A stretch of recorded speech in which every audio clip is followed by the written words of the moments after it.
ये हमारा है बच्चों केस नंबर 6। हम स्टडी कर रहे हैं एमसीक्यूज को डिस्कस करने के लिए।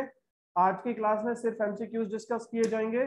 यहाँ पर हमारे पास में इस केस स्टडी नंबर 6 में सीबीएसई की तरफ से जो इशू हुआ था वो है, जब भी कंपनी अपने शेयर्स वेंडर को इशू करती है बिल्डिंग और मशीनरी के लिए, तो हमको क्या बोला जाता है? Issue of shares for consideration other than cash. Consideration other than cash में बच्चों 3 चीजें बताई थी आपको, कब कब आपके shares consideration other than cash में इशू हो सकते हैं। Shares issued to the vendor for purchasing the asset, जैसे कि यहां पर है। Shares issued to the promoters for their services, और shares issued to the underwriters for their commission. इन तीनों केसेस में क्या बोला जाता है? कंसिडरेशन अदर देन कैश है। अच्छा, अब यहीं से बात निकल गई तो आगे और चलते हैं बच्चों। Which account is to be debited when shares are issued? Which account is to be debited when shares are issued to the promoters? Which account is to be debited when shares are issued to the promoters? क्या entry बनाते थे जब हम promoters को share issue करते हैं? तो online वाले बच्चों बोलो, इनकॉर्पोरेशन एक्सपेंसेस या प्रीलिमिनरी एक्सपेंसेस। ठीक है ना, इधर इनकॉर्पोरेशन एक्सपेंसेस एंट्री क्या बनती थी? प्रमोटर्स को शेयर इशू कर रहे हैं तो इनकॉर्पोरेशन एक्सपेंसेस या preliminary expenses debited to promoter, और दूसरी entry promoter debited to share capital. Company अगर अंडर राइटर्स को शेयर्स इशू करती है तो किस अकाउंट को डेबिट किया जाता है? Which account is to be debited when shares are issued to the underwriters for their services? Underwriters commission to be debited. Entry क्या बनती है? Underwriters commission debited to underwriters, और दूसरी एंट्री बनती है underwriters debited to share capital. याद रहेंगे, छोटी छोटी बातें आपकी। आगे चलते हैं बच्चों। How many equity shares of a company has been subscribed? यहां पर हमें क्वेश्चन में ऊपर ढूंढना है कि एक कंपनी कितने shares subscribe have been subscribed, कितने शेयर सब्सक्राइब्ड हो चुके हैं। आगे चलते हैं। What is the amount of securities premium reflected in the balance sheet at the end of the year? Year के एंड में कितना अमाउंट सिक्योरिटीज प्रीमियम रिजर्व में शो किया जाएगा। और लास्ट है, what amount of share forfeited would be reflected in the balance sheet। ठीक है बच्चों, इस पर जाने से पहले इनका कंसेप्ट मैं क्लियर कर दूं। जो शेयर्स आप दिखाते हैं, कितने शेयर्स दिखाते हैं? जितने शेयर्स आपके पास आज की डेट में अवेलेबल हैं, ये ध्यान रखना। क्लियर हो गया? कोई प्रॉब्लम तो नहीं है इसके अंदर? Next, What is the amount of securities premium reflected in the balance sheet? Balance sheet में जो भी प्रीमियम का बैलेंस है वो दिखाया जाएगा। और फॉरफिटेड अमाउंट कौन सा दिखाते हैं आप बैलेंस शीट में? बच्चों ये बताओ, आपको याद है जब आप एंट्रीज करते थे, तो उस केस में क्या होता था? मान लीजिए आपने 500 शेयर्स फॉरफिट किए, उनका फॉरफिटेड अमाउंट है 3300। आपने इसमें से 300 तो रीइश्यू कर दिए, तो आप इसमें से क्या करते थे? प्रोपोर्शनेट अमाउंट निकालते थे और उसका यूज करते थे शेयर्स को रीइश्यू करने के लिए। कुछ डिस्काउंट यूज हुआ रीइश्यू के टाइम, डिडक्ट करके बैलेंस अमाउंट आपने ट्रांसफर कर दी कैपिटल रिजर्व में। कितने शेयर्स का? 300 शेयर्स का। आपने कभी सोचा जो 200 शेयर्स रीइश्यू नहीं किए उनका अमाउंट कहाँ है? वो अमाउंट कहाँ जाएगा? बैलेंस शीट में। क्लियर हो ये बात मैं क्या बोल रहा हूँ? जो शेयर्स हमने रीइश्यू नहीं किए उनका प्रोपोर्शनेट फॉरफिटेड अमाउंट कहाँ जाएगा? बैलेंस शीट में। ठीक है, चलिए तो अभी इस क्वेश्चन के अंदर बच्चों देखिए क्या है भाई। यहाँ पर निदिया limited was incorporated with the registered office in Mumbai. The capital clause of memorandum of association reflected a registered capital of 8 lakh shares of 10 each and 1 lakh preference share of 50 each. अगर आपसे question में authorised capital मांगता है तो बच्चों बताओ authorised capital कितनी होगी? यहाँ पर कितनी होगी? ठीक से देख के बताओ, जल्दी नहीं करनी है।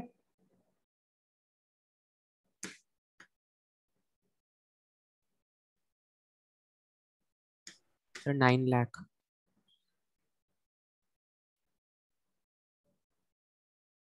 9 लाख तो आप नंबर ऑफ शेयर्स बता रहे हैं बेटा, अमाउंट ऑफ शेयर कैपिटल बताना है।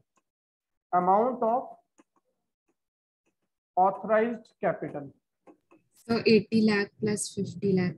80 lakh plus 50 lakh.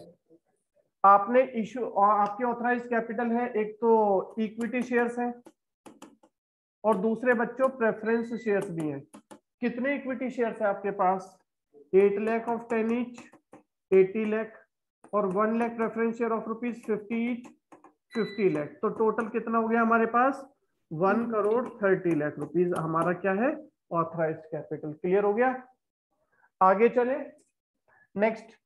Since some large investment was required for building and machinery, the company consultations with vendor MES VPS Enterprise issued 1 lakh equity shares. हमने क्या किया बच्चों, वेंडर को कितने शेयर्स इशू किए हैं 1 लाख लैंड और बिल्डिंग परचेज करने के लिए, बिल्डिंग एंड मशीनरी परचेज करने के लिए 20,000 प्रेफरेंस शेयर्स आपने and 20,000 preference shares at par to them in full consideration clear of assets acquired. दो चीजें दी हैं 1 लाख के शेयर्स 1 लाख के इक्विटी शेयर्स और 20,000 के प्रेफरेंस शेयर्स। ठीक है। अगर आपसे कोई पूछता है बिल्डिंग कितने की परचेज की आपने, बिल्डिंग एंड मशीनरी तो कितने की परचेज की बताओ बच्चों। So 20 lakh. 1 लाख के शेयर्स इशू किए ऑफ रुपीज, इक्विटी शेयर कितने का था So 10. तो 10 लाख रुपीज के तो हो गए इक्विटी शेयर्स, और प्रेफरेंस शेयर्स आप दे रहे 20,000 के, 20,000 preference shares of rupees 50 each, तो रुपीज 10 लाख हो गया यहाँ पर। तो बिल्डिंग एंड मशीनरी आपने कितने की परचेज की, fix asset purchase are rupees 20 lakh. Clear हो गया। नेक्स्ट आगे चलते हैं। बिसाइड दिस, इसके अलावा कंपनी ने 2 लाख इक्विटी शेयर्स भी इशू किए हैं कैश में। Payable 3 on application, 2 on allotment, 3 on first call and 2 on second call. Till date, second call has not been made and all the shareholders have paid except Mr. Ajay who did not pay the allotment and call on his shares 300. Mr. Vipul who did not pay the first call on his 200 shares. Shares of Mr. Ajay were forfeited and out of these 100 shares were issued at the rate of ₹12 per share। बात समझ में आई। कितने shares forfeit किए आपने, किसके shares forfeit किए question में। Mister Ajay के 300 शेयर। क्या नहीं है रखना है वरना फिर चले जाओगे बच्चे। अजय के हमने फॉरफिट किए कितने शेयर्स 300 और कितने शेयर्स हमने इशू किए यहाँ पर 100। अब ये बताओ बच्चों what is the amount of subscribed capital, कितना अमाउंट आपका आज की डेट में सब्सक्राइब्ड कैपिटल की वैल्यू है, बोलो बच्चों जल्दी से बताओ। ये इक्विटी शेयर्स के लिए पूछ रहा है, किसके लिए पूछ रहा है, इक्विटी शेयर्स कितने सब्सक्राइब्ड है हमारे पास आज मार्केट में, आपके कितने इक्विटी शेयर्स सब्सक्राइब हो चुके हैं बोलिए। आपने लैंड एंड बिल्डिंग के लिए कितने इक्विटी शेयर्स इशू किए थे, इक्विटी की अगर हम बात करें तो आपने 1 लाख इक्विटी शेयर्स इशू किए थे लैंड और बिल्डिंग के लिए 10 रुपीज का। नंबर ऑफ शेयर्स पूछा है ना, हाउ मेनी शेयर्स, ध्यान रखना शेयर्स का अमाउंट पूछा है या शेयर्स पूछे हैं, ये भी ध्यान रखने वाली बात है। तो शेयर्स कितने हैं 1 लाख शेयर्स तो आपने कर दिए, किसके लिए कंसिडरेशन अदर देन कैश के लिए कितने इक्विटी शेयर्स इशू किए हैं 1 लाख। आ गया समझ में। आपने इसके बाद पब्लिक को कितने इक्विटी शेयर्स इशू किए थे, decide this company issue 2 lakh equity shares for cash. Cash के लिए कितने इक्विटी शेयर्स इशू किए 2 लाख। आपके कितने इक्विटी शेयर्स इशूड है 3 लाख। हमारा आंसर आ गया क्या, फॉरफिटेड भी है, फॉरफिटेड का मतलब है कैंसिल हो गए शेयर। तो आज की डेट में कितने हैव बीन, कितने सब्सक्राइब हो चुके हैं, कितने हैं आज की डेट में जो आपने कैंसिल किए, जो शेयर्स आपने फॉरफिट किए वो खत्म हो गए, कितने कितने अजय के शेयर्स फॉरफिट किए थे ना 300 और वापस इनमें से कितने रीइश्यू कर दिए। अब बताओ बच्चों कितने शेयर्स सब्सक्राइब है आज की डेट में।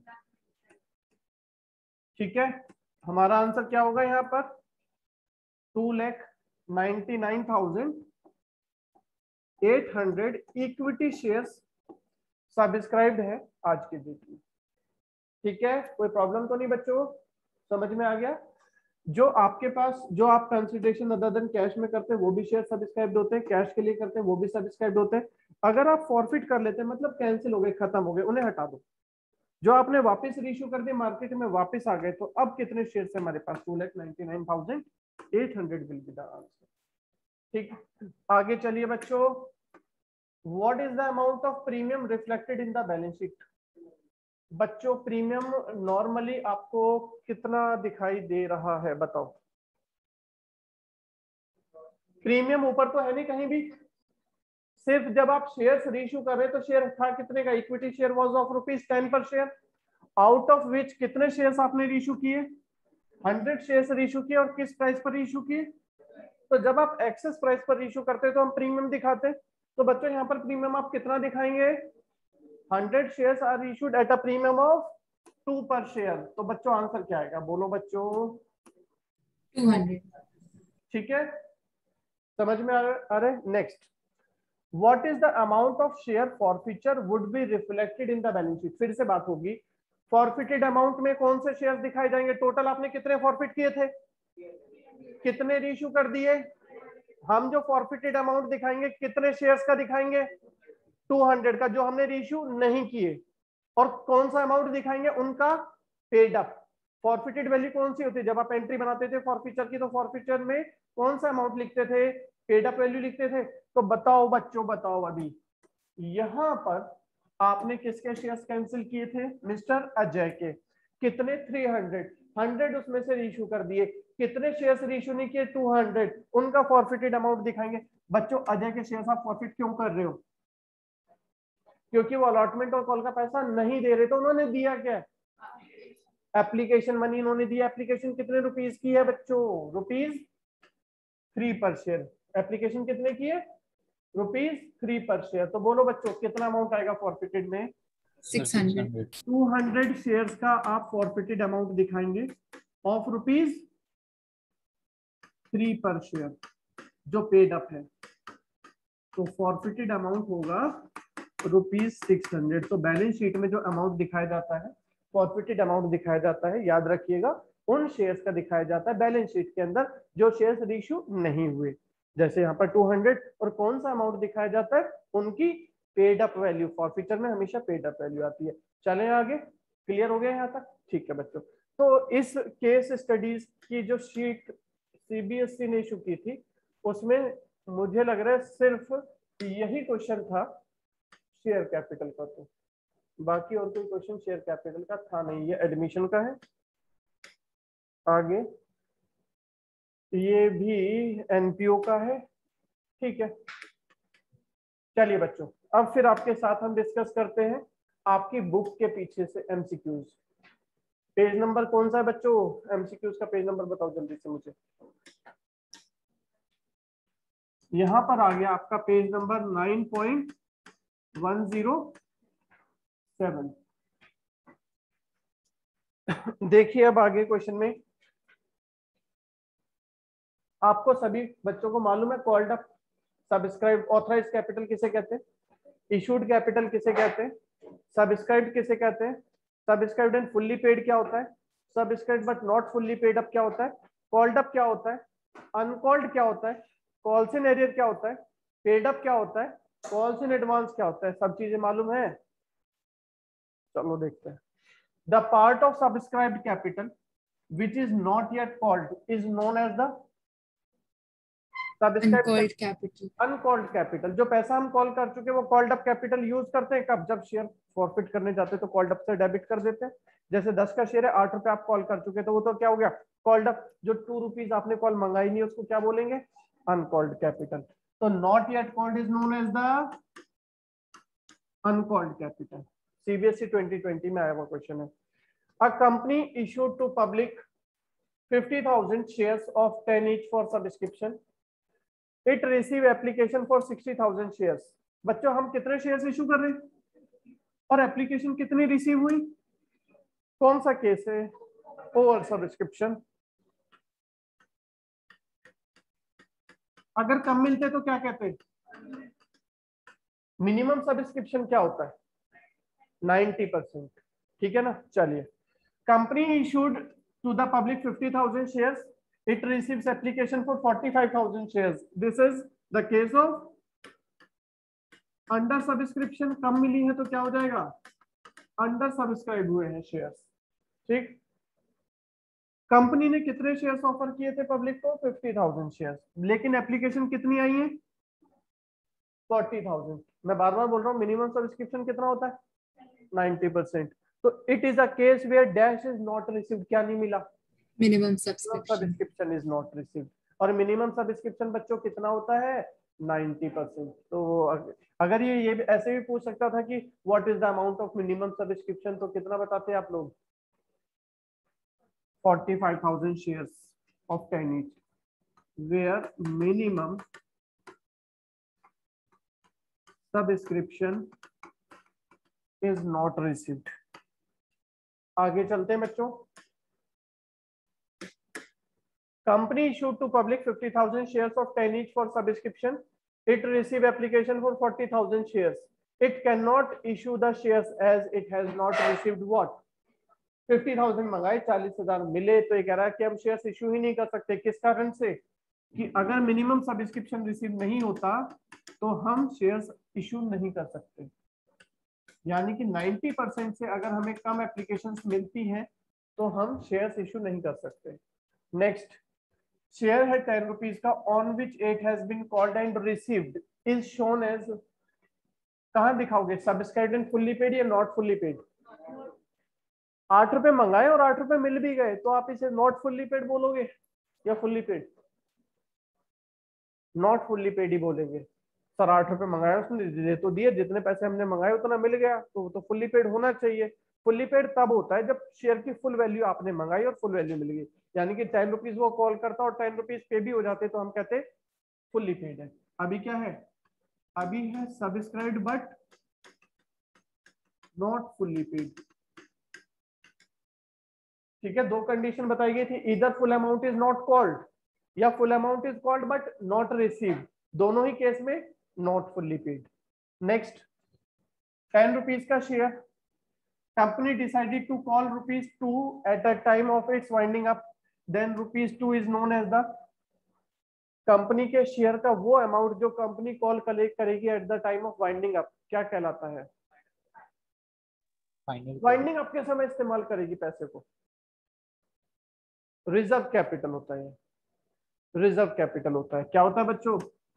रिजर्व कैपिटल के बारे में वापस मैं आपको बता दूं, तीन चार बातें याद रखना। Reserve capital is a part of uncalled capital, जो आपने मंगाया नहीं उसी का पार्ट है कि वाइंडिंग अप के समय मंगाएंगे। ये किसके अंदर दिखाए जाएंगे? Subscribed and not fully paid में दिखाए जाएंगे शेयर्स, क्योंकि पूरा पैसा कॉल नहीं किया।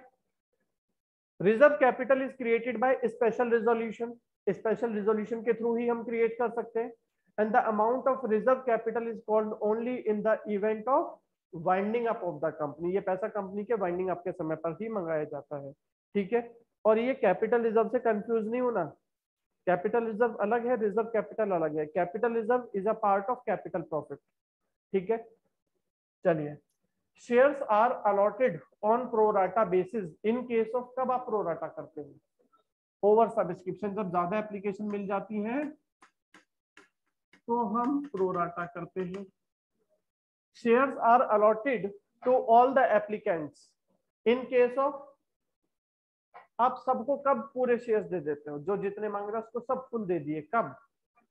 अंडर सब्सक्रिप्शन, जब हमें कम एप्लीकेशन मिली तो हमारे पास कोई चॉइस नहीं है कि हम किसको दे और किसको ना दे, जो भी मांग रहे हैं सबको दे दो। Under subscription. कंपनी में receives calls in advance if its dash so authorises. Company calls in advance का पैसा तभी ले सकती है अगर उसको ऑथराइज किया गया हो। कहां पर? In its article of association. और यही फॉरफीचर के लिए भी है। कंपनी फॉरफिट भी तभी कर सकती है अपने शेयर्स को if it's article of association permits. Clear? आगे चलते हैं। आ गया बच्चों? यही पढ़ो जरा 11th वाला। शेयर्स में B dash by a company if it does not receive the called up amount if authorised by its article of association.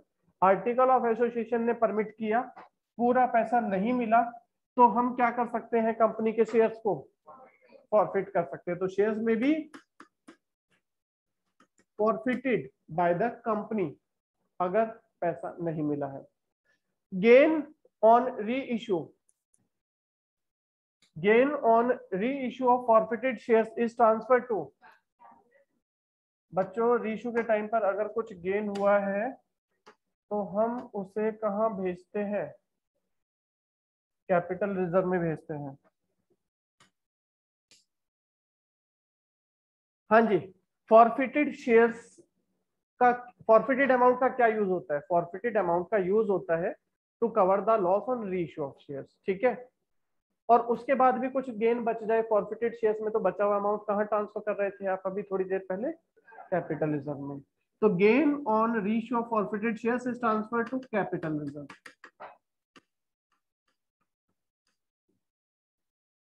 Dash on reissue of forfeited share can not be more than the forfeited amount. बताओ बच्चों, discount जब आप shares को reissue करते हैं तो वहां पर बैंक में कुछ अमाउंट लिख देते हैं 8 रुपीज, कैपिटल में 10 तो 2 रुपए का डिस्काउंट हो गया।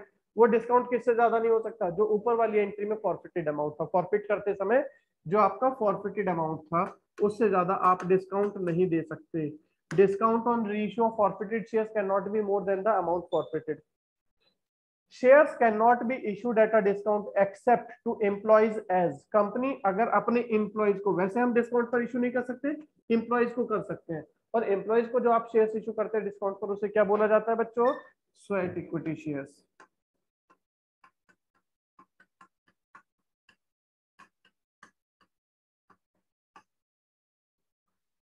कंपनी में issue shares for dash against purchase of assets. Shares issue क्या कहते हैं इसे? Issue of shares for consideration other than cash. अगर आप एसेट्स के लिए शेयर इशू कर रहे हैं तो consideration other than cash.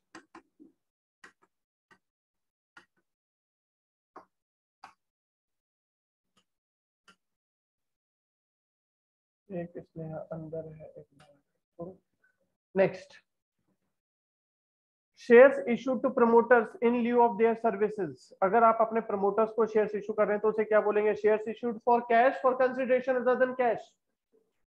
Consideration other than cash बात हो चुकी है। Consideration other than cash.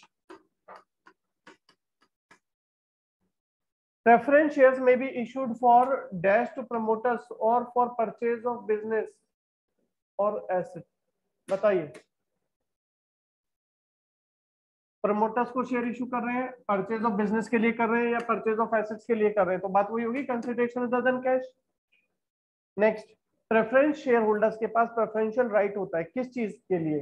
To receive dash over equity shares, dividend.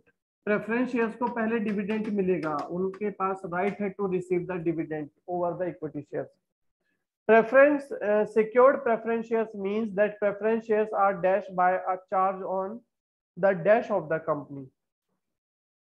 जो secured preference shares होते हैं मतलब वो क्या है? secured by a charge है। क्या है बच्चों ये? secured by a charge on the asset of the company। secured preference shares का मतलब है कि इन शेयर्स के अगेंस्ट आपने सिक्योरिटी प्रोवाइड की अपने एसेट्स की। नेक्स्ट बच्चों, unlike dash preference shares are those on which dividend if not paid in 1 year will not be paid in later year। अगर आपने एक ईयर डिविडेंड नहीं दिया तो नेक्स्ट ईयर उसको डिविडेंड दे दोगे। कौन से शेयर्स होते हैं जिसको आप एक ईयर का डिविडेंड ना मिलने पर नेक्स्ट ईयर डिविडेंड देते हैं? क्या बोलते थे?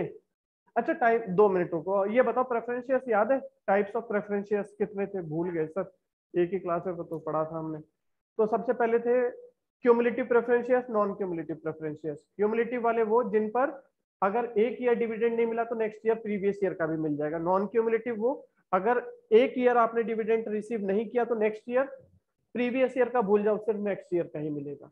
दूसरे थे redeemable preference shares, irredeemable preference shares. Time आपने डिसाइड किया कि कब पैसा वापस करना है वो रिडीमेबल, और टाइम नहीं प्रोवाइड किया गया तो वो हो गए इररिडीमेबल प्रेफरेंस शेयर्स। ठीक है, इसके अलावा और कौन कौन से प्रेफरेंस शेयर्स थे? convertible preference shares or non convertible preference shares। convertible preference shares which can be convertible into equity shares, convertible preference shares जिसको कन्वर्ट नहीं कर सकते, नॉन कन्वर्टेबल। इसके अलावा और कोई थे बच्चों याद है? चलिए आगे चलते हैं।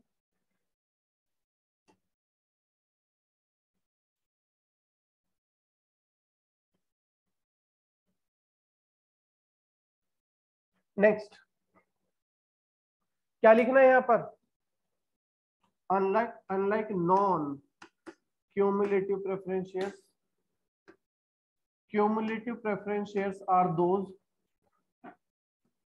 Unlike cumulative preference are those on which अच्छा नॉट पेड है। ठीक है, क्यूमुलेटिव को हम दे रहे हैं ठीक है जी, unlike those non cumulative preference shares. Next, when shares are forfeited. Share capital में आप किस अमाउंट को डेबिट करते थे बच्चों? फॉरफिट करते टाइम शेयर कैपिटल में कौन सा अमाउंट लिखते हैं? Called up. Capital reserve is created out of which profit? Capital reserve कहां से क्रिएट किया जाता है? Out of capital profit. Capital profits कौन से होते थे? जैसे profit on reissue of shares या profit on sale of fixed assets, ये सब क्या है? कैपिटल प्रॉफिट है। जब भी कैपिटल प्रॉफिट होगा तो कंपनी वहां से कैपिटल रिजर्व क्रिएट करेगी। Dash means an offer of securities to the selected group of persons other than by way of public offer. वो शेयर्स का ऑफर जो आप पब्लिक को नहीं दे रहे, कुछ सेलेक्टेड ग्रुप ऑफ पर्संस को दे रहे हो, वो क्या कहलाता है? Private placement. Private placement is not a public offer. कुछ सेलेक्टेड ग्रुप ऑफ पर्संस को प्राइवेटली आप अपने शेयर्स ऑफर कर रहे हैं, तो ये आ जाएगा हमारा प्राइवेट प्लेसमेंट के अंदर। नेक्स्ट बच्चों, एमसीक्यूज देखते हैं। नॉमिनल कैपिटल को आप दूसरे किस नाम से जानते थे वैसे? Authorised capital, nominal capital, floated capital, registered capital, एक ही बात है, तो कंफ्यूज नहीं होना। Authorised, registered, floated, nominal. Nominal capital क्या है बच्चों? ऑथराइज्ड कैपिटल का पार्ट है? नहीं, ये तो खुद ऑथराइज्ड कैपिटल है भाई। मैक्सिमम अमाउंट, ऑथराइज्ड कैपिटल किसे कहते हैं? Maximum amount of share capital that a company is authorised to issue. ठीक है। नेक्स्ट बच्चों, इसके बाद सब्सक्राइब्ड कैपिटल क्या होती है? जितने अमाउंट ऑफ शेयर्स के लिए पब्लिक से अमाउंट मिला है हमें, it is the part of issued capital which has been actually subscribed by the public. Which of the following is not a purpose for which premium can be used? आप security premium reserve के uses पता है बच्चों आपको? पीछे तो छोड़ दो, जाने दो। आप कितने कहां पर पढ़े थे हमने सिक्योरिटी प्रीमियम रिजर्व के यूजेस? सेक्शन 52 सब सेक्शन 2 में पढ़े थे। 5 यूजेस थे बच्चों, आपको बताने हो पांचों के पांचों यूजेस, और पक्का आने के चांसेस है। सबसे पहले, for issuing fully paid bonus shares. Company क्या कर सकती है बच्चों? सिक्योरिटी प्रीमियम रिजर्व के पैसे से बोनस शेयर्स इशू कर सकती है। क्लियर है? किस चीज के यूजेस पढ़ रहे हैं हम? सिक्योरिटी प्रीमियम रिजर्व के यूजेस। और क्या यूजेस थे बच्चों? फॉर राइटिंग ऑफ, क्या राइट ऑफ कर सकते हैं? प्रिलिमिनरी एक्सपेंसेस, या आप राइट ऑफ कर सकते हैं discount on issue of securities or commission paid or expenses on issue of shares। आप इस सिक्योरिटी प्रीमियम रिजर्व के अमाउंट का यूज कर सकते हैं to provide premium on redemption of preference share और डिबेंचर। डिबेंचर रिडीम करेंगे, प्रेफरेंस शेयर्स को रिडीम करेंगे, तो रिडम्पशन के टाइम पर, रिडम्पशन मतलब पैसा वापस करने के टाइम पर जो भी प्रीमियम दिया जाएगा वो कहां से दिया जाएगा? सिक्योरिटीज प्रीमियम रिजर्व से। इसके अलावा बच्चों और क्या यूजेस हो सकते हैं बताओ? For purchase, for buy back, है ना, buy back of equity shares. ये 5 यूजेस हैं बच्चों, ये पक्का अच्छे से पता होने चाहिए, ये आने के चांसेस हैं। पेज नंबर क्या है बच्चे?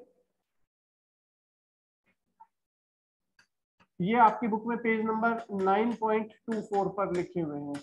इस चैप्टर में भी है और इसके आगे वाले चैप्टर में भी है। इशू ऑफ डिबेंचर्स में भी सेम है, रिपीट हुई। हाँ जी बच्चों, तो अभी क्या करें? ये कह रहा है प्रीमियम सिक्योरिटी प्रीमियम के अमाउंट को आप इनमें से किस पर्पज के लिए यूज नहीं कर सकते बताओ?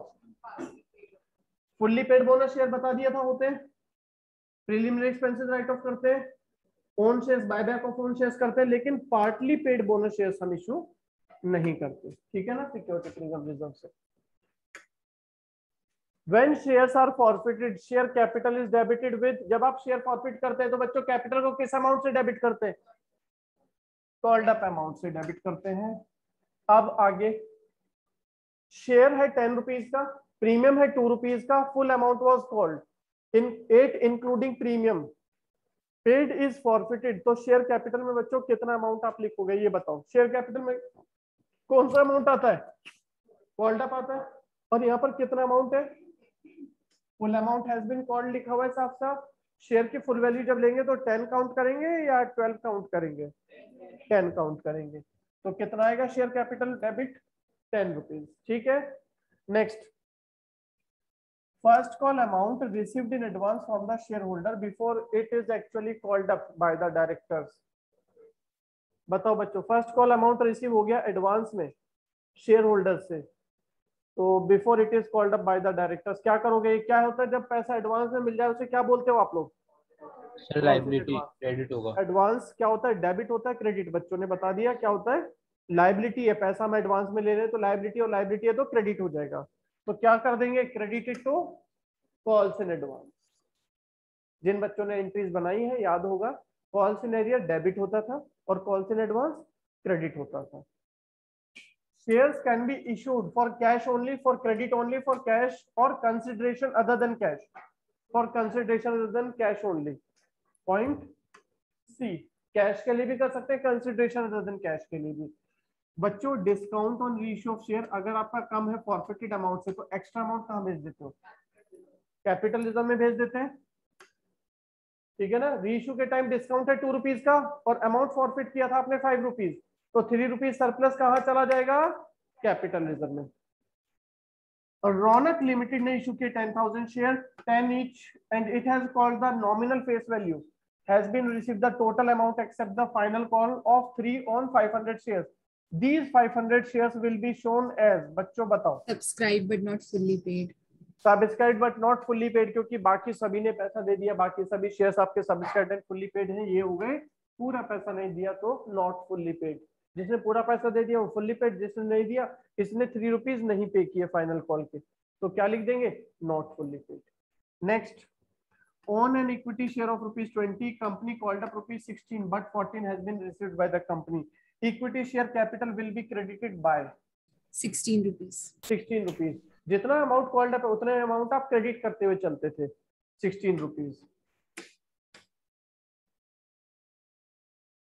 ABC Limited forfeited 2,000 shares of 10 each which were issued at par held by Naresh for non-payment of 4. Called up value of these shares was 9 rupees per share. The forfeited on forfeiture the amount debited to share capital will be 2,000 into 9. Amount of 18,000. Capital में कितना जाएगा? 2,000 shares का called up amount जाता है। Called up कितना हो गया बच्चों? 2,000 इंटू 9 मतलब 18,000 हो गया। अगर इसी में ये पूछ लेता कि बताओ फॉरफिटेड शेयर्स में कितना अमाउंट लिखेंगे तो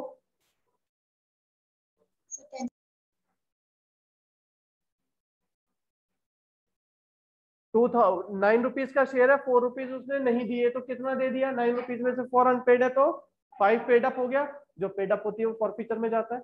5 रुपीज पर शेयर फॉरफिचर में जाएगा। कितने शेयर्स का? 2,000 शेयर्स का इंटू 5 कितना हो गया? 10,000 रुपीज। चलिए 12th वाला देखते हैं बच्चों। Green Limited has allotted 10,000 shares to the applicant of 14,000 shares on pro rata basis. बच्चों ध्यान से करना है इसको, बढ़िया क्वेश्चन है। चलो क्या कहता है यहाँ पर? allotted 10,000, applied 14,000 share, amount payable on application is 2 per share. Mohan applied for 420 share. The number of shares allotted आपको फाइंड करने हैं and amount carry forward for adjustment against allotment due from Mohan are. आपको question clear है? Number of share applied है, आपको क्या find करना है? नंबर ऑफ शेयर्स अलॉटेड कितने। एक बात।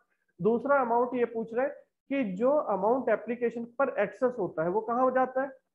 अलॉटमेंट पर जाता है प्रो राटा कैटेगरी में। तो ये पूछ रहा है कि एक्सेस एप्लीकेशन मनी जो अलॉटमेंट पर आपने भेजा वो कितना अमाउंट है। देखो बच्चों रेशियो क्या बन रहा है यहाँ पर? 10,000 शेयर्स को कितने शेयर्स अलॉट कर रहे हैं? 14,000 शेयर्स अलॉट कर रहे हैं। रेशियो क्या बन गया? रेशियो बन गया 5:7। तो बच्चों अगर नंबर ऑफ शेयर्स अप्लाइड है कितने? तो नंबर ऑफ शेयर्स अलॉटेड कितने होंगे इस रेशियो का यूज करके? 300. 420 इंटू 7/5 करने का 5/7 कितना हो गया? 300। देखो पहला जवाब मिल गया तो यहाँ से तो हमें पता ही चल गया, दूसरा निकालने की भी जरूरत नहीं है, तीसरे इसी में आएगा। लेकिन फिर भी अपना चेक कर लेते कि अगर इसने पूछा होता कितना अमाउंट जाएगा। बच्चों डायरेक्ट देख रहे हैं कैसे जा रहे हैं? कितने शेयर अप्लाइड है, कितने हमने अलॉट किए? एक्सेस एप्लीकेशन मनी कितने शेयर्स का है? 120 शेयर्स का एक्सेस एप्लीकेशन मनी है। एप्लीकेशन मनी कितने रुपीस का है? एप्लीकेशन ₹2। तो बच्चों कितना जाएगा? एक्सेस एप्लीकेशन मनी जो अलॉटमेंट पर भेजेंगे कितना भेजेंगे? 240 रुपीज। क्लियर हो गया? अभी समझ गए? कोई प्रॉब्लम तो नहीं है इसके अंदर? Next 13, superstar limited issue 10,000 equity share of 100 each at a premium of 20%. Mamta, who has been allotted 2,000 shares, did not pay first and final call of 5 per share on forfeiture of Mamta's share. Amount debited to security premium reserve will be. बच्चों जब forfeiture की entry करते हैं premium आप क्या करते हैं? Forfeiture की एंट्री में डेबिट करते हैं प्रीमियम को, लेकिन कब? जब प्रीमियम हमें नहीं मिला। अब बताओ यहाँ पर प्रीमियम हमें मिला है या नहीं मिला? सब मिल गया. मिल गया, क्योंकि प्रीमियम किसके साथ होता है अगर कुछ नहीं मेंशन होता तो? और यहाँ पर हमें अलॉटमेंट मिल चुकी है, क्योंकि कौन सा अमाउंट बोल रहा है नहीं मिला? First and final call allotment तो उससे पहले ही होती है, मतलब अलॉटमेंट मिल गई, मतलब प्रीमियम भी मिल गया। और प्रीमियम मिल गया तो हम प्रीमियम को शो नहीं करेंगे, तो आंसर क्या होगा? नील। क्लियर हो गया? नेक्स्ट 14 क्या पूछ रहा है? कॉल सिनेरियर का अमाउंट बताओ बच्चों कितना है। अच्छा एक बात बताओ, कॉल सिनेरियर में आप किन शेयर्स का अमाउंट दिखाते हैं? कॉल सिनेरियर किसके लिए क्रिएट होती है? जो शेयर्स हमारे डिफॉल्टेड है, जो पैसा नहीं दे रहे, उसी के लिए तो कॉल सिनेरियर खोलते हैं। और जो शेयर्स डिफॉल्टेड है, जैसे ही आप इन शेयर्स को फॉरफिट कर देते हो, कॉल सिनेरियर क्या होता है? कैंसिल हो जाता है फॉरफिचर की एंट्री में। जब पैसा नहीं दे रहा होता तो क्या करते हैं? कॉल सिनेरियर डेबिट होता है। और जब ये शेयर्स फॉरफिट होते हैं तो क्या होता है? कॉल सिनेरियर क्रेडिट होता है। तो कॉल सिनेरियर का जन्म कब होगा? जैसे ही कोई पैसा नहीं दे रहा। और बच्चों खत्म कब हो जाता है कॉल सिनेरियर? जैसे ही शेयर्स फॉरफिट होते हैं। तो अगर आपसे कोई कहता है कि कॉल सिनेरियर दिखाओ, तो आप कौन से शेयर्स का दिखाएंगे? जो आप शेयर्स डिफॉल्टेड हैं लेकिन फॉरफिट नहीं हुए। जो शेयर्स डिफॉल्टेड हैं लेकिन फॉरफिट नहीं हुए, उन्हीं का अमाउंट कॉल सिनेरियर में आता है। जो शेयर्स डिफॉल्टेड है और फॉरफिट हो गए, उनका कॉल सिनेरियर क्रिएट हुआ और खत्म हो गया, अब नहीं आएगा। बात समझ गए बच्चों? नेक्स्ट इसके बाद में हाँ जी क्या कहता है देखिएगा, हमने इशू किए हैं यहाँ पर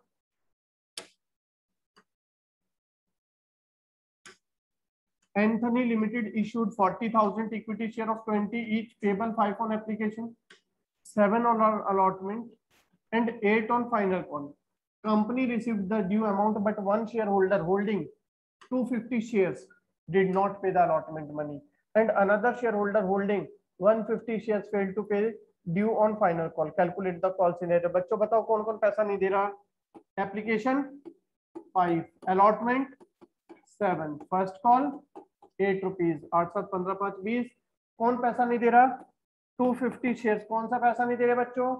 डिड नॉट पे द अलॉटमेंट। अगर अलॉटमेंट नहीं दिया तो क्या आगे दिया होगा पैसा? इसने नहीं दिया होगा। और 150 शेयर्स कौन सा अमाउंट पे नहीं कर रहे? फेल टू पे द फाइनल कॉल। बताओ बच्चों कॉल सिनेरियो कितना जो पैसा नहीं मिल रहा? 4950. कॉल सिनेरियो आ जाएगा 4950। चेक करें, चलिए बच्चों 250 इंटू 15, 15 रुपए नहीं दिए, और 150 इंटू 8 कर लो, टोटल क्या बन रहा है? 4950। जल्दी से करिए बच्चों।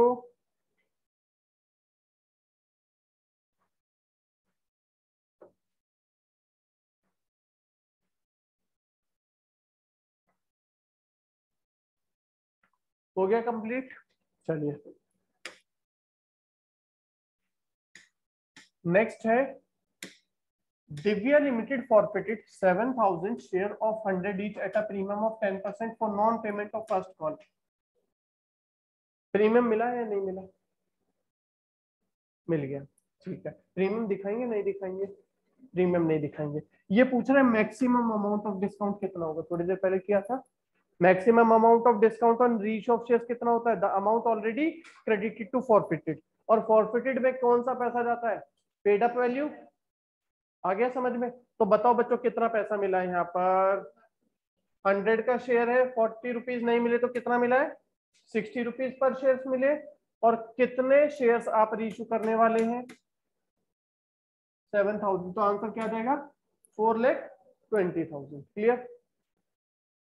Maximum amount of discount is equals to amount already credited to forfeiture which is equals to amount already paid up. क्या पूछ रहा है? Gain on reissue. बच्चों बताओ गेन ऑन रीइश्यू कितना होगा? गेन कैसे निकालते हैं? फॉरफिटेड अमाउंट में से कितना लॉस हो गया। फॉरफिट कितना अमाउंट हो बच्चों, यहाँ देख के बताओ जल्दी से। फॉरफिट कर रहे हैं 160 शेयर। कितने रुपीज का शेयर है? 10 रुपीज का। On which he paid only the application money of 2 per share. Forfeited amount कितना है? फॉरफिटेड अमाउंट कितना है पर शेयर? एक शेयर का बताओ। एक शेयर, जब आपसे ऐसे एमसीक्यूज में क्वेश्चन पूछेगा ना तो आप पर यूनिट पर काम करो, फटाफट आंसर आ जाता है, बहुत जल्दी से आंसर आ जाता है। बताओ कितना है per unit paid up? 2 rupees. और रीइश्यू के टाइम पर बच्चों लॉस कितने का हुआ? आपने शेयर रीइश्यू किया 10 रुपए का, 9 रुपए में, तो कितने का लॉस हुआ? फुल्ली पेड लिखा है, फुल्ली पेड का मतलब 10 रुपए का शेयर रीइश्यू किया 9 में, तो कितने का लॉस हुआ? 1 रुपीज का। पैसा जब्त किया, फॉरफिट किया 2 रुपीज, लॉस हुआ 1 रुपीज का। गेन कितने का? 1 रुपीज पर शेयर। कितने शेयर रीइश्यू कर रहे हैं? आंसर ठीक है ना? प्रपोर्शनेट करने के झंझट से बच जाओगे, पर यूनिट पर काम करें। हाँ, अगर पर यूनिट की वैल्यू नहीं है, अमाउंट ही टोटल का दिया हुआ है, तो आप प्रपोर्शनेट कर लो। क्लियर हो गया? नेक्स्ट, यहां भी बच्चों सेम कैपिटल रिजर्व पूछ रहा है। इसमें बात वही आ गई, इसमें अमाउंट दिया हुआ है, टोटल अमाउंट है। बच्चों 100 शेयर्स आपने फॉरफिट किए, कितने का? 50 रुपीज का। कितना अमाउंट आपका फॉरफिचर में है? अगर हम एक शेयर की बात करें तो एक शेयर का कितना अमाउंट फॉरफिटेड है? 100 शेयर का टोटल अमाउंट फॉरफिटेड 2500।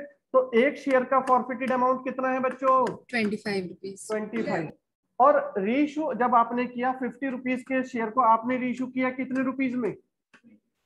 तो रीइश्यू करते समय लॉस कितना हुआ?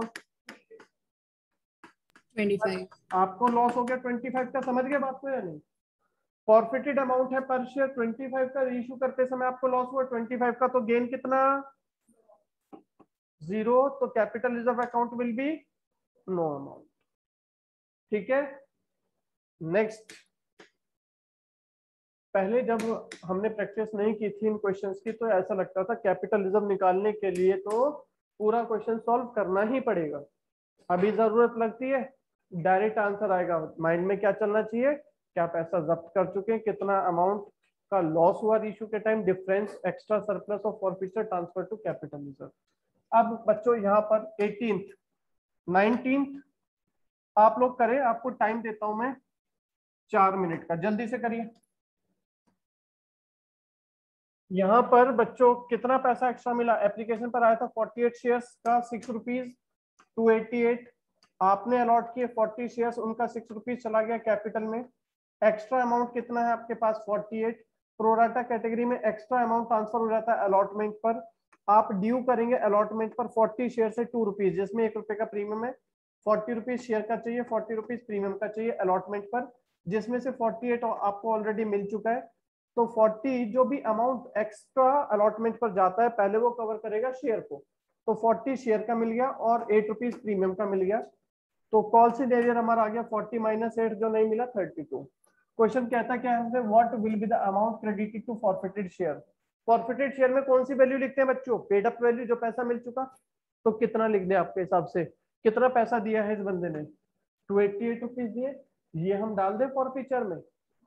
ये क्यों ना डालें हम फॉरफिचर में? क्योंकि इसके अंदर प्रीमियम इंक्लूडेड है और जो प्रीमियम हमें मिल जाता है वो नहीं दिखाते। ठीक है। अब ये बताओ बच्चों, इस 288 के अंदर प्रीमियम कितना इंक्लूडेड है?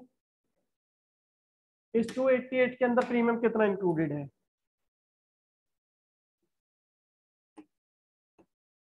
ये जो 288 मिला है इसके अंदर एप्लीकेशन का कितना प्रीमियम इंक्लूडेड है? 40 शेयर्स है और एप्लीकेशन पर कितने का प्रीमियम था? 2 है। जरा देखो क्वेश्चन में 2 रुपीज है ना प्रीमियम, तो कितना हो गया? 80 रुपीज तो एप्लीकेशन का प्रीमियम है, समझ गए। और अलॉटमेंट का भी कुछ प्रीमियम मिला है, कितना ये देखो, अलॉटमेंट का भी तो कुछ प्रीमियम मिल गया, 40 रुपीज का था अलॉटमेंट के टाइम प्रीमियम, जिसमें से 8 रुपीज का प्रीमियम मिल गया। तो जो 288 मिला उसके अंदर से 88 रुपीज किस चीज के? तो जो अमाउंट ऑफ फॉरफिटेड दिखाएंगे, फॉरफिटेड में सिर्फ शेयर की वैल्यू आती है, कितना दिखाएंगे? 200 रुपीज। ठीक है बच्चों, आंसर क्या आ जाएगा आपका? ₹200। Next, on a share of ₹10 issued at a premium of 2, whole amount is called up and 7 is received, share capital will be credited by, बताओ बच्चों। whole amount is called up, full amount called up है, तो share capital में कितनी value होगी? 10 rupees. Which of the following statement does not relate to the reserve capital? बताइए, reserve capital से भी रिलेटेड मैंने 2-3 चीजें बताई थी, किसका पार्ट होता है? It is a part of uncalled capital. Use कब करते हैं? Can not be use during the life time, ये पैसा यूज करते हैं आप eight the time of winding up. It is a part of subscribed capital, जो आप सब्सक्राइब कर चुके हैं। तो ये क्या नहीं है, this can not be use for writing off the capital losses. हम रिजर्व कैपिटल को यूज नहीं कर सकते कैपिटल लॉसेज को राइट ऑफ करने के लिए। किसको यूज करते हैं? Capital reserve can be utilise for writing off the capital losses. बच्चों 21 और 22 करिए जल्दी से, 21 एंड 22, 21 करिए, 22 करिए, 23 करिए, 3 क्वेश्चन जल्दी से करिए। चलिए बच्चों, 21 में हमने फाइंड करना है कैपिटल रिजर्व। कैपिटल रिजर्व के लिए पेड अप अमाउंट, रीइश्यू के टाइम लॉस कितना हुआ। तो बच्चों कितना, ये देखिए 10 रुपीज का शेयर है, 10 रुपीज आपके कॉल्ड अप है, फाइनल कॉल उसने नहीं दी, तो पेड अप कितना हो गया? 9 रुपीज। फॉरफिट करते समय 9 रुपीज है फॉरफिचर में, और रीइश्यू करते टाइम आपने ये शेयर्स रीइश्यू कर दिए 20 रुपीज पर share as fully paid. Loss कितना है रीइश्यू करते टाइम? 0। क्यों? क्योंकि 10 रुपए का शेयर आप 20 रुपए में सेल कर रहे हैं, कोई लॉस नहीं है। तो सारा का सारा पैसा जो आपने फॉरफिट किया 9 रुपीज पर शेयर, वो आपका गेन है, कैपिटल रिजर्व में जाएगा। लेकिन कितने शेयर्स का? जितने हम रीइश्यू कर रहे हैं। आपने फॉरफिट कितने शेयर्स किए थे इस क्वेश्चन में? 70,000, और रीइश्यू कितने कर रहे हैं? 35,000। तो 35,000 शेयर्स पर गेन कितना हो गया पर टोटल? 35,000 इंटू 9, क्योंकि क्वेश्चन कहता है फॉरफिट किए 70,000, हाफ रीइश्यू किए, तो 35,000 पर 9 कितना आ गया? 3,15,000। Shareholder does not pay his dues on allotment for the amount due, there will be, बताइए बच्चों क्या होगा? अलॉटमेंट अगर ड्यू किया लेकिन पे नहीं हुआ, तो अलॉटमेंट का क्रेडिट बैलेंस है, डेबिट बैलेंस है, फॉरफिचर का क्रेडिट बैलेंस है। अभी फॉरफिट तो हुए ही नहीं, तो फॉरफिचर का तो कोई बैलेंस होगा ही नहीं, ना डेबिट होगा ना क्रेडिट होगा। अब बात आकर के रुकती है कहाँ पर? ऐसे भी आप 50-50 खेल सकते हो, अटक जाते हो तो, ठीक है ना। अब क्या call share allotment. Share allotment का डेबिट बैलेंस है या क्रेडिट बैलेंस है? यहाँ पर जब आप ड्यू करते हो तो क्या करते हो? शेयर अलॉटमेंट को डेबिट करते हो, और जब पैसा मिलता है तो लिखते हो बैंक टू शेयर अलॉटमेंट। मान लो कि आपने ड्यू तो किया 10,000 रुपीज, 1,000 रुपए कम मिले, तो अलॉटमेंट में क्रेडिट कितना हुआ? 9,000 रुपीज। आपने ड्यू तो किया शेयर अलॉटमेंट का सपोज 10,000 रुपीज, लेकिन 1,000 रुपीज कम मिलते, क्वेश्चन यही कह रहा अलॉटमेंट पर पैसा मिला नहीं, तो अलॉटमेंट पर आप एंट्री क्या करेंगे? Bank account debit to share allotment 9,000 की करेंगे। तो अब बताओ बच्चों, इसे हम डेबिट बैलेंस बोलेंगे अलॉटमेंट का, क्रेडिट बैलेंस बोलेंगे? जब आप लेजर बनाते थे, डेबिट साइड बड़ी होती थी, तो आप क्रेडिट में बैलेंस सीडी लिखते थे। बैलेंस सीडी बेशक इसके क्रेडिट में आ रहा है, लेकिन इसे डेबिट बैलेंस बोला जाएगा। बैलेंस कौन सा बोला जाता है? जो साइड बड़ी होती है उसका बैलेंस बोला जाता है। तो यहाँ पर क्या बोलेंगे? डेबिट बैलेंस है शेयर अलॉटमेंट के अंदर, यानी कि अलॉटमेंट का डेबिट साइड बड़ी है, ठीक है। Next, Sun and Moon invited applications for 25,000 shares of 10 each, receive 30,000 application along with the application money of 4. Which of the following alternatives will be follow? मतलब हमने ऑफर किया 25,000 शेयर, एप्लीकेशन कितनी मिल रही है 30,000, क्या बोलोगे? अंडर सब्सक्रिप्शन है, over subscription बोलोगे। और ओवर सब्सक्रिप्शन में क्या क्या ऑल्टरनेटिव्स अवेलेबल होते थे? Rejection, pro rata, combination. तो यहाँ पर क्या है, रिफंड कर सकते हैं एक्सेस एप्लीकेशन को और full allotment to the rest. हाँ जी बिल्कुल पॉसिबल है। Not to allot any shares to some, यानी कि रिजेक्टेड हो गए कुछ को फुल अलॉटमेंट, कुछ को प्रोराटा अलॉटमेंट, कॉम्बिनेशन हो गया, कर सकते हैं। Not to allot any shares refunded और बाकियों को प्रोराटा पॉसिबल है। Make pro rata allotment to all the applicants, और सबका पैसा कॉल पर भेज सकते हैं, बिल्कुल पॉसिबल है। तो चारों ऑप्शन है यहाँ पर है, मतलब कि ऑल ऑफ द अबव आ जाएगा। ठीक है बच्चों, ये हमारे कंप्लीट हो गए हैं आपके एमसीक्यूज बुक के।